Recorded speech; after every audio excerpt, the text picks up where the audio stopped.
My parents left everything to my sister. Adopted kids don't deserve a dime. She laughed. Face it, you're not even real family. But days later, I inherited $3 million from my biological parents, and now they're begging outside the gates of my estate. I, 32M, never thought I'd be writing this. But here I am, sitting in my new estate office, watching security cameras show the people who raised me begging at my gates. 3 weeks ago, I was broke and homeless.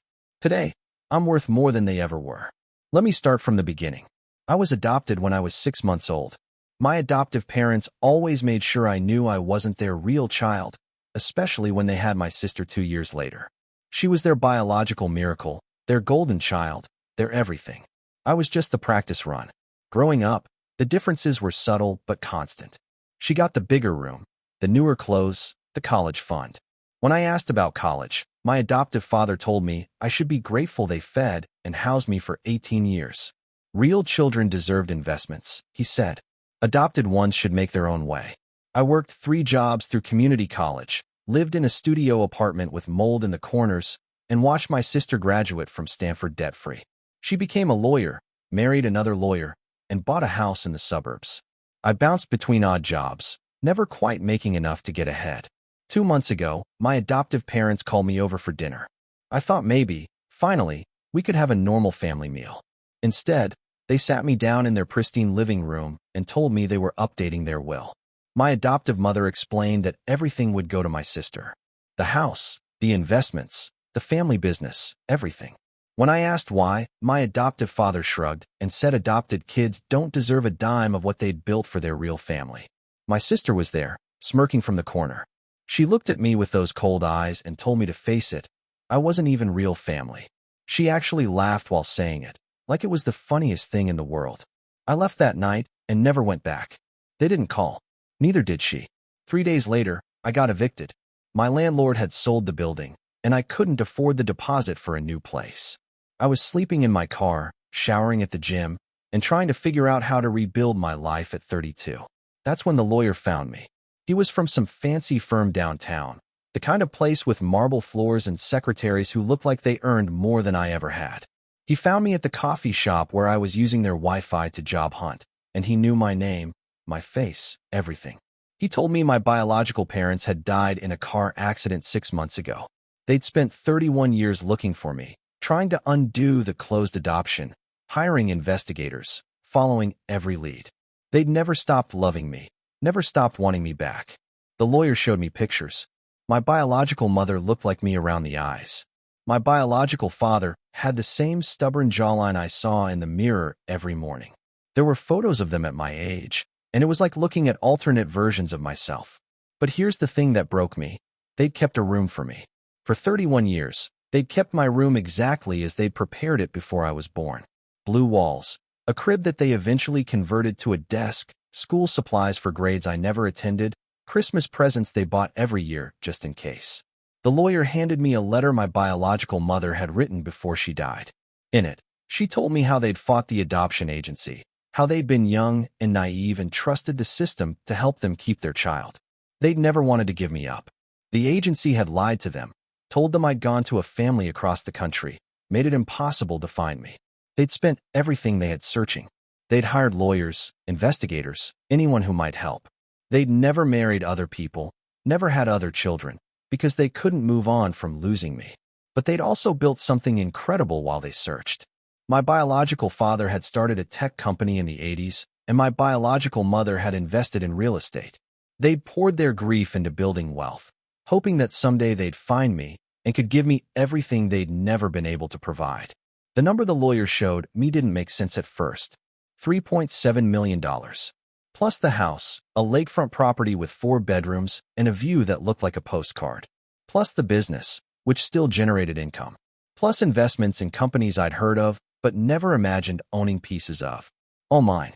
Their only heir. Their only child. Their only family. I spent the first week in shock.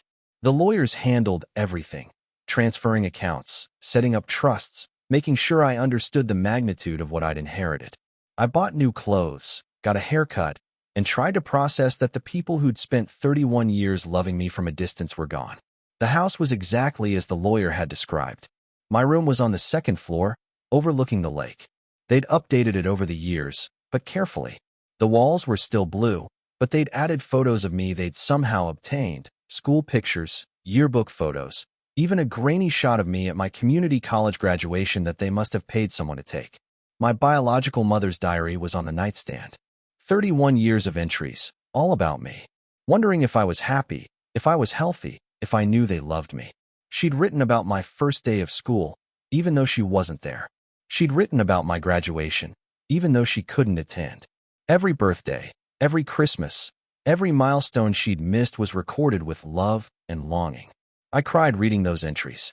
Not just sad tears, but angry ones too. These people had loved me completely, and I'd never known. Instead, I'd grown up with people who saw me as a burden, a charity case, something less than their real child. That's when I decided they needed to know. I hired a personal assistant, a sharp woman in her 50s who used to work for CEOs. I had her call my adoptive family and inform them that I'd like to meet to discuss something important. She scheduled it for the following week at a restaurant downtown, somewhere public and neutral. They showed up thinking I wanted to apologize, maybe beg for scraps from their will. My adoptive parents looked smugly patient, like they were doing me a favor by showing up. My sister brought her husband, probably for moral support while they rejected whatever pathetic plea I'd prepared. I let them order first, let them get comfortable. Then I told them about my biological parents, about the inheritance, about everything I'd learned. I watched their faces change as I described the house, the business, the investments. My adoptive father went pale when I mentioned the amount. My adoptive mother actually gasped. My sister's mouth dropped open, and her husband started calculating numbers on his phone under the table. Then I told them the rest. I explained that my biological parents had never stopped looking for me, had never stopped loving me, had built their wealth hoping to provide for me someday. I described the room they'd kept, the diary entries, the Christmas presents they'd bought for a child they couldn't find. My adoptive mother started crying then, but not from sadness, from realization. She understood what they'd lost, what they'd thrown away.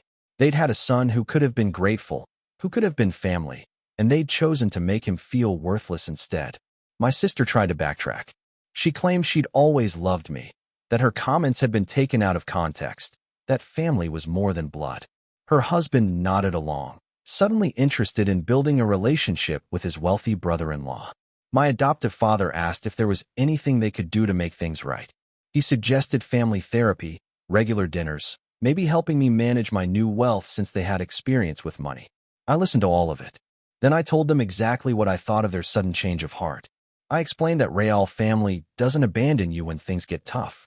Real family doesn't make you feel grateful for basic care.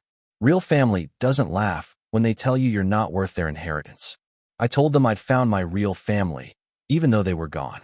People who'd loved me for 31 years without ever seeing me, who'd built something beautiful hoping I'd come home someday, who'd kept faith when everyone else told them to move on. Then I paid for lunch and left. Update 1. The harassment started immediately. Phone calls, emails, showing up at the house. My adoptive mother would cry on my voicemail about how they'd always loved me, how they'd made mistakes but wanted to fix things now. My adoptive father would call with business proposals, investment opportunities, ways we could work together as a family. My sister was the worst. She'd park outside my gates and honk until security made her leave. She'd call me selfish, ungrateful, cruel. She'd remind me that they'd raised me, that I owed them something, that blood wasn't thicker than 18 years of care. Care. That's what she called it. I changed my phone number, hired better security, and had my lawyers send cease and desist letters. They ignored all of it. That's when I learned something interesting about my adoptive parents' finances. My personal assistant, ever thorough, had run background checks on everyone who'd been contacting me. What she found was fascinating. My adoptive parents weren't as wealthy as they'd pretended. The house had 2 mortgages. The family business was failing, hemorrhaging money for the past 5 years. They'd been using credit cards to maintain their lifestyle, borrowing against assets that were already leveraged. They weren't just greedy. They were desperate. My sister's law practice wasn't doing well either. She'd made some bad investments, and her husband's firm had lost several major clients. They were house poor, living paycheck to paycheck despite their professional appearances. They hadn't just wanted to exclude me from their will because I wasn't family. They needed to exclude me because there wasn't going to be anything left to inherit anyway. But now I had something they needed. Update 2.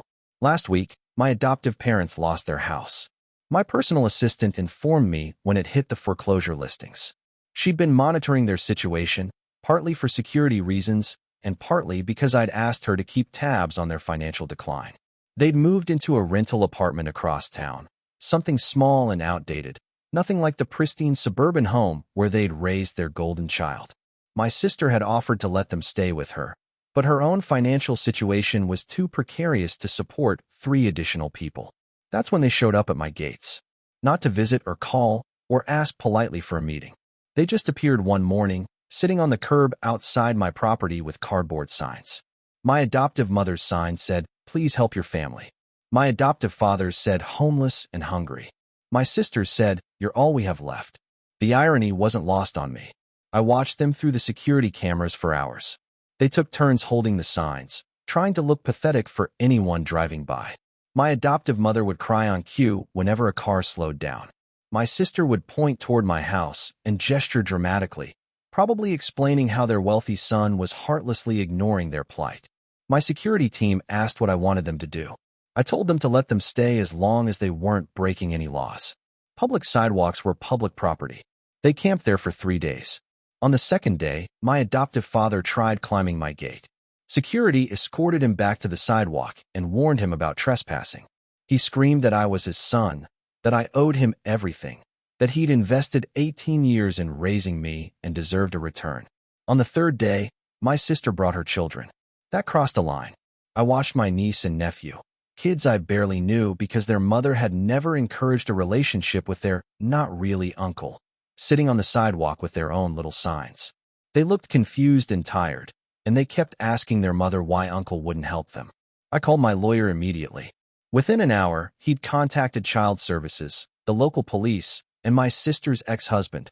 Apparently, they'd divorced 6 months ago, another financial strain she'd been hiding. By evening, the children were with their father, and my sister was facing questions about exposing minors to homelessness as a manipulation tactic. My adoptive parents were alone on the sidewalk again, and suddenly their performance seemed a lot less sympathetic. Update 3. This morning, I walked out my front gate for the first time since they'd started their vigil. My adoptive parents looked terrible. A week of sleeping rough had aged them years. Their clothes were dirty, their hair unkempt, and they had the hollow look of people who'd finally realized how far they'd fallen. My adoptive mother started crying the moment she saw me. She begged for forgiveness, for help, for anything I could spare. She promised they'd be better, do better, love me the way I deserved if I'd just give them a chance. My adoptive father was more direct. He told me I was being cruel, that this wasn't who they'd raised me to be, that my biological parents would be ashamed of how I was treating the people who'd sacrificed to raise me. That's when I told them about the diary. I explained that my biological mother had written about them, about the adoption, about her hopes that I'd found a loving family. She'd prayed for years that my adoptive parents were good people, that they were giving me the love she couldn't provide. I told them how those diary entries had changed over the years, how her prayers had become worries when private investigators reported that I seemed isolated, that I was working multiple jobs as a teenager, that I was struggling in ways their biological child never had to struggle. I told them about the final entries, written just months before she died, how she'd found out where I was, how she'd learned about my life, how she'd wept reading about the family dinner where they disinherited me for not being real family. My biological mother's last diary entry was about them, about how they'd failed her son, about how they'd broken the promise every adoptive parent makes to love and protect the child they've been entrusted with, about how she died knowing I'd been hurt by the very people who were supposed to love me unconditionally. I told them that my biological parents would be proud of me. They'd spent their lives building something beautiful for the child they'd lost, and I was honoring that by refusing to let anyone else take it away. My adoptive parents sat in stunned silence as I explained that I wasn't being cruel. I was being protective. I was protecting the love my biological parents had given me, the family they'd built for me, the home they'd kept ready for 31 years. I was protecting myself from people who'd proven they only valued me for what I could give them. Then I went back inside and watched through the cameras as they finally packed up their signs and left. My personal assistant informed me this afternoon that they'd moved to a shelter across town. My sister had found a job at a legal aid clinic, making a fraction of what she used to earn, but finally doing something that mattered. My adoptive parents were looking into senior housing assistance programs. They were learning to live within their means, to ask for help from appropriate sources, to stop depending on manipulation and guilt to solve their problems. Maybe, eventually, they'd learn what real family actually means. As for me, I'm learning too. I'm learning about the people who loved me from the moment I was born, who never stopped fighting to find me, who built something incredible hoping I'd come home someday. I'm learning about unconditional love, about sacrifice that doesn't come with strings attached, about what it means to be someone's whole world. I'm learning that family isn't about blood or adoption papers or 18 years of obligation. It's about love that doesn't keep score, support that doesn't come with conditions, and acceptance that doesn't require gratitude. I found my real family.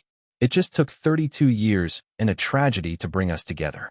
Sometimes I sit in the room they kept for me and read my mother's diary.